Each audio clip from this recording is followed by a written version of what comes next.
So the Kenyan repeat presidential poll was held today, and all eyes are currently at the Bomas of Kenya, the National Tallying Center, where my colleague Yusuf Ibrahim is on standby. Yusuf, what are you hearing on the ground in terms of the turnout, and have the results started trickling in? How much of it is in as we speak?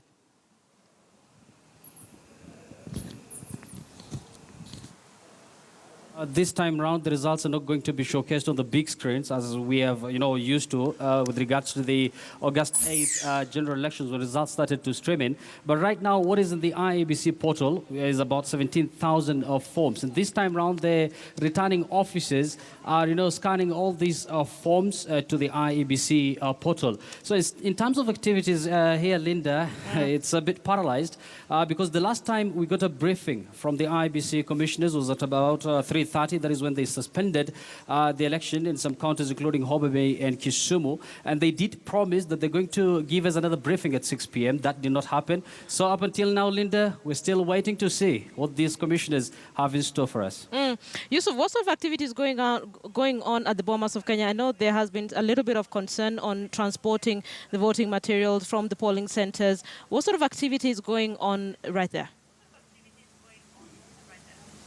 Well, inside the auditorium, Linda, we're trying to, I've tried to talk to some of the IEBC officials. They're saying that if we need any kind of, results, we should just go straight to their portal.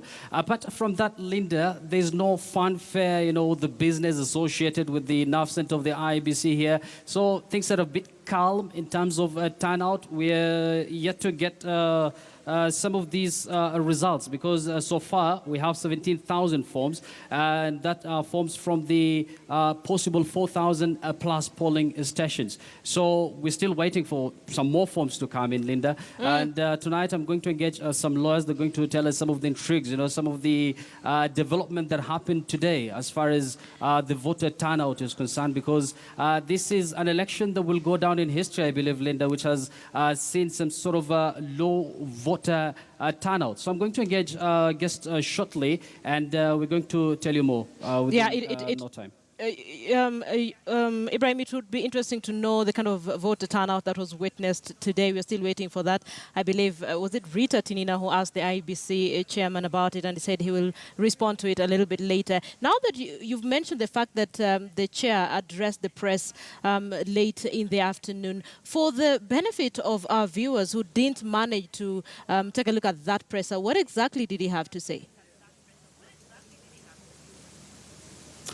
Well, Linda, you've seen what happened in Kisumu, Homa Bay, where some of the IEBC officials were threatened in some cases. You've seen pictures going viral on social media where, some people were basically living with these ballot boxes. Some even took the Kim's kit. So I think in terms of the working environment for these electoral body officials, it wasn't very much conducive. So I think that was the major reason as to why the election was called off in this area. And we all know very well that these are strongholds of the opposition leader Raila Odinga. This is a man who has already boycotted the election. He withdrew his candidature, and yesterday in his speech at Uhuru Park, he called on his supporters to boycott the election. But he did mention that they are not supposed to demonstrate. But that is something that did not exactly happen today. And I think that is the reason why IEBC called off this election and postponed it. And remember, the challenge is that the electoral body have to conduct this election in these areas within the 60 days stipulated